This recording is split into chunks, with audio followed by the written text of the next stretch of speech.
دنیا والوں پر اپنا دکھ ظاہر مت کرو، کیونکہ وہ وہاں چوٹ ضرور مارتے ہیں جہاں پہلے سے زخم ہو۔ لوگ ہمارے اندر ہمارا دکھ تلاش نہیں کرتے، ان کو اس تماشے کی کھوج ہوتی ہے جو ہمارے ساتھ ہوا۔ دکھ کی سختیاں چہرے سے تو رخصت ہو جاتی ہیں، لیکن انسان کے اندر داخل ہو کر اس کے گوشے گوشے کو ویران کر دیتی ہیں۔ ایک شخص حضرت علی رضی اللہ تعالی عنہ کی خدمت میں پیش ہوا اور کہنے لگا، یا علی رضی اللہ تعالی عنہ، آپ فرماتے ہیں کہ اللہ تعالی نے زمین پہ ہزاروں نعمتیں انسانوں کے لیے پیدا کی، تو یہ دکھ تکلیف اللہ تعالی نے کیوں پیدا کیا؟ تو حضرت علی رضی اللہ تعالی عنہ نے فرمایا، اے اللہ کے بندے، شکر کرو کہ اللہ تعالیٰ نے دکھ کو پیدا کیا۔ اللہ تعالیٰ کی عظیم نعمتوں میں سے ایک نعمت دکھ ہے۔ تو وہ شخص کہنے لگا، یا علی رضی اللہ تعالیٰ عنہ، دکھ بھی نعمت ہے؟ تو حضرت علی رضی اللہ تعالیٰ عنہ فرمانے لگے، اے شخص، دکھ انسان کو مضبوط بناتا ہے اور خوشیاں انسان کو کمزور کرتی ہیں۔ اللہ تعالیٰ جس انسان کو نوازنا چاہتا ہے، عظیم مقام دینا چاہتا ہے، تو اسے تکلیف، دکھ اور درد کی راہ بخشتا ہے، تاکہ وہ مضبوط بن بن کے اتنا سیکھ لے کہ اپنی منزل تک جا پہنچے۔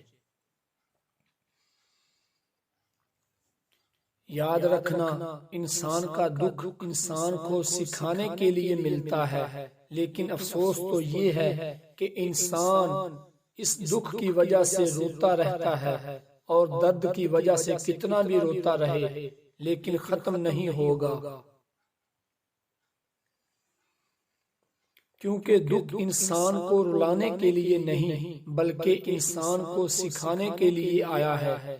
جب تم اس دکھ سے سیکھ لو گے جو وہ تمہیں سکھانا چاہتا ہے، تو تمہارا دکھ خود بخود ختم ہو جائے گا۔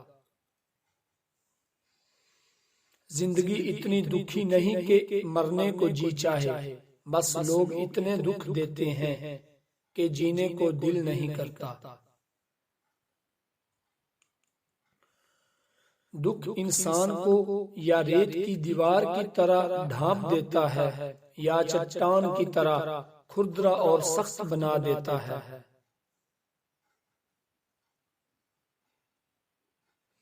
یہ ایک حقیقت ہے کہ انسان کو جہاں سے پیار کی سب سے زیادہ امید ہوتی ہے، اسے سب سے زیادہ دکھ بھی وہیں سے ملتا ہے۔ اللہ پاک کہتا ہے، کسی کو تکلیف دے کر مجھ سے اپنی خوشی کی دعا مت کرنا، لیکن اگر کسی کو ایک پل کی خوشی دیتے ہو تو اپنی تکلیف کی فکر مت کرنا۔ بعض تکلیف ایسی ہوتی ہیں کہ ہمیں لگتا ہے جیسے اب ہم مر جائیں گے، جیسے اب کہیں سے کوئی مدد نہیں آئے گی، اور پھر ہم جلد مایوس ہو جاتے ہیں۔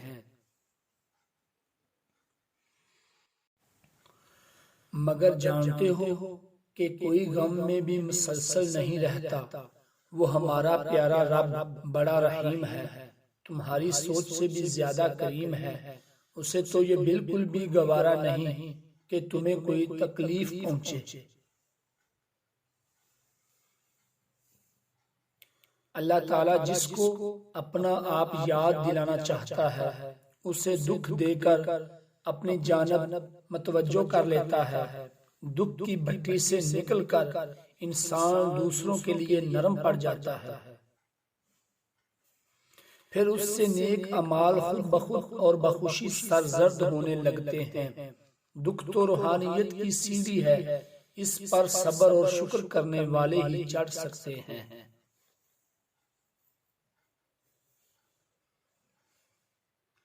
کچھ دروازے ہمیں خود پر خود ہی بند کرنے پڑتے ہیں۔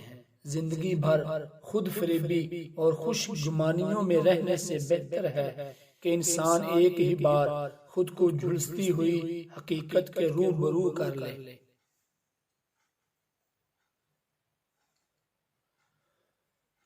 یہ قدرت کا قانون ہے کہ جو انسان کسی کو استعمال کر کے اسے دھوکہ دے کر اپنی خوشیاں حاصل کرتا ہے، وہ کبھی نہ کبھی خود اس سے بھی زیادہ دوسروں کے ہاتھوں استعمال ہو کر زندگی میں دکھ سہتا ہے۔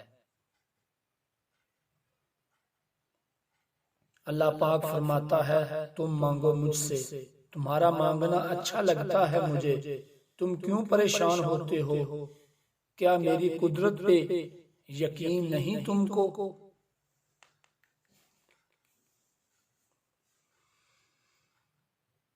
میں تو تمہاری شاہ رگ سے بھی زیادہ قریب ہوں۔ جب تم اپنی ماں کی نیت پر شک نہیں کر سکتے تو اس پر کیسی بے یقینی جو تم سے 70 ماؤں سے بڑھ کر محبت کرتا ہے۔ مجھ سے مکمل یقین کے ساتھ مانگ کر تو دیکھو، پوری دنیا کو تمہارا وسیلہ بنا کر